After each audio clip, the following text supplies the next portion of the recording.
ములుగు జిల్లాలో దారుణం చోటు చేసుకుంది. ఇందిరమ్మ ఇండ్ల లబ్ధిదారుల ఎంపికపై జరుగుతున్న అన్యాయాన్ని ప్రశ్నించిన యువకుడిని వేధించడంతో ఉరివేసుకుని ఆత్మహత్య చేసుకున్నారని బంధువులు ఆరోపిస్తున్నారు. యువకుడి మృతితో గ్రామస్తులు, మృతుని కుటుంబ సభ్యులు జాతీయ రహదారిపై ఆందోళన చేయడంతో గ్రామంలో ఉద్రిక్తత నెలకొంది.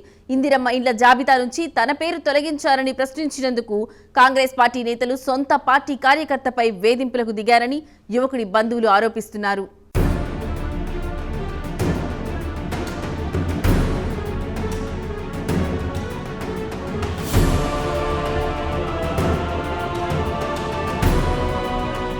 ములుగు జిల్లా గోవిందరావుపేట మండలం చల్వాయి గ్రామానికి చెందిన చుక్కా రమేష్ తల్లిదండ్రులు చిన్నతనంలోనే మరణించారు. దాంతో రమేష్, అతడి చెల్లి, అమ్మమ్మ శెట్టి విశాల దగ్గర పెరిగారు. రమేష్ చెల్లికి 4 ఏళ్ల క్రిందట వివాహం జరిగింది. రమేష్ ఉపాధి నిమిత్తం హైదరాబాద్కు వెళ్లారు. ఇందిరమ్మ ఇళ్ల పథకంలో భాగంగా చల్వాయి గ్రామంలో విడుదల చేసినటువంటి లబ్ధిదారుల జాబితాలో రమేష్ పేరొచ్చింది. దీంతో సంతోషించి 2 నెలల క్రిందట గ్రామానికొచ్చారు. ఇటీవల గ్రామంలో కాంగ్రెస్ నేతలు లబ్ధిదారులకు ఇండ్ల ప్రొసీడింగ్ కాపీలు అందజేస్తూ శంకుస్థాపన చేస్తున్నారు. కానీ తనకు ప్రొసీడింగ్ కాపీ రాకపోవడంతో రమేష్ ఆరా తీశారు.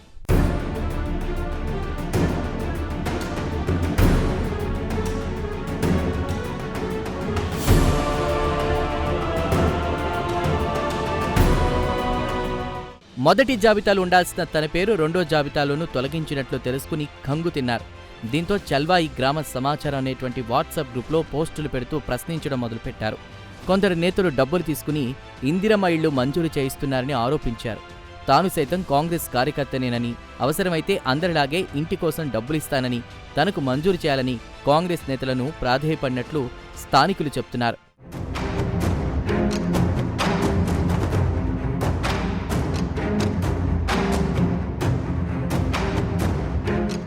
అలా సోషల్ మీడియాలో పోస్టులు పెట్టినందుకు అధికార పార్టీ నేతలు, పోలీసులు కలిసి చేసిన దౌర్జన్యం కారణంగా యువకుడు ఆత్మహత్య చేసుకున్నాడని ఆగ్రహం వ్యక్తం చేస్తూ జాతీయ రహదారిని దిగ్బంధించారు. మృతదేహంతో 3 గంటలు బైఠాయించారు. ఈ ఘటన మంత్రి సీతక్క ప్రాతినిధ్యం వహిస్తున్న ములుగు నియోజకవర్గంలో జరిగింది.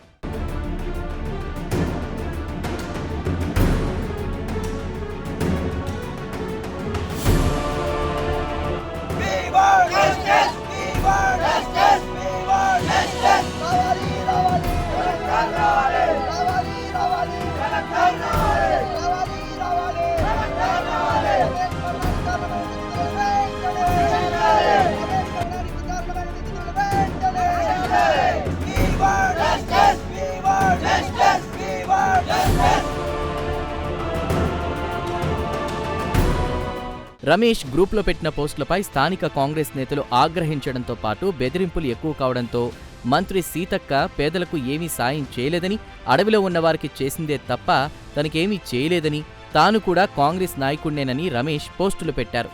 దీంతో మండిపడ్డ కాంగ్రెస్ నేతలు బుధవారం రాత్రి యువకుడి ఇంటికి వెళ్లి బెదిరించారు. అందరితో ఆగకుండా స్థానిక ఎస్ఐకి మౌఖికంగా ఫిర్యాదు చేశారు. దీంతో రమేష్కు ఎస్ఐ ఫోన్ చేసి బెదిరించినట్లు సమాచారం.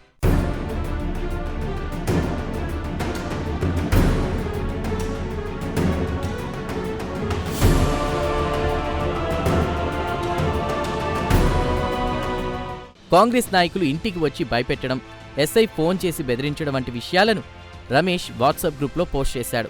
ఈ విషయాన్ని కాంగ్రెస్ నాయకులు ఎస్ఐకి చెప్పడంతో ఆయన సిబ్బందిని పంపించారు. వారు రమేష్ సెల్ ఫోన్ను గుంజుకుని ఉదయం పోలీస్ స్టేషన్కి రా అని చెప్పి వెళ్లిపోయారని తెలిసింది. ఒకవైపు కాంగ్రెస్ నాయకులు, మరోవైపు పోలీసులు సృష్టించిన భయోత్పాతానికి ఏం చేయాలో తెలియక రమేష్ బుధవారం రాత్రి ఇంట్లో ఉరివేసుకుని ఆత్మహత్య చేసుకున్నాడని స్థానికులు తెలిపారు.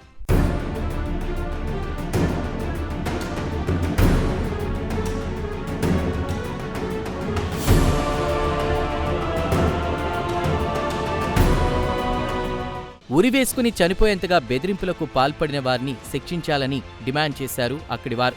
ఇందిరమ్మ ఇల్లు అడిగినందుకు ఇల్లు నీకెందుకురా, ఒంటరివాడికి ఇల్లు అవసరమా, అనాథకు ఇల్లు అవసరమా అని సూటిపోటి మాటలతో రమేష్ను మానసికంగా కుంగదీసి చివరకు ఇలా ఉరిపోసుకుని చనిపోయేలా చేస్తారా, ఇదెక్కడి అన్యాయం అంటూ గ్రామస్తులు మండిపడ్డారు. గ్రామస్తుల ఆందోళనతో 3 గంటల పాటు హైవే స్తంభించింది. పోలీసులు సర్ది చెప్పేందుకు రాగా గ్రామస్తులకు వారికి మధ్య వాగ్వాదం జరిగింది. పరిస్థితి ఉద్రిక్తంగా మారి అదుపు తప్పే అవకాశం ఉందని భారీ ఎత్తున పోలీసు బలగాలు చల్వాయిలో మోహరించాయి. విషయం తెలుసుకున్న వీఆర్ఎస్ శ్రేణులు చల్వాయికి చేరుకుని బాధ్యులను శిక్షించాలని డిమాండ్ చేశాయి. పోలీసులు చివరికి మృతుడి అమ్మమ్మ శెట్టి విశాల ఇచ్చినటువంటి ఫిర్యాదు ఆధారంగా చర్యలు తీసుకుంటామని చెప్పడంతో వివాదం సద్దుమణిగింది. అనంతరం మృతదేహాన్ని ములుగు దవాఖానాకు తరలించి పోస్టుమార్టం నిర్వహించారు. నలుగురిపై కేసులు నమోదు చేసినట్లు డీఎస్పీ రవీందర్ తెలిపారు.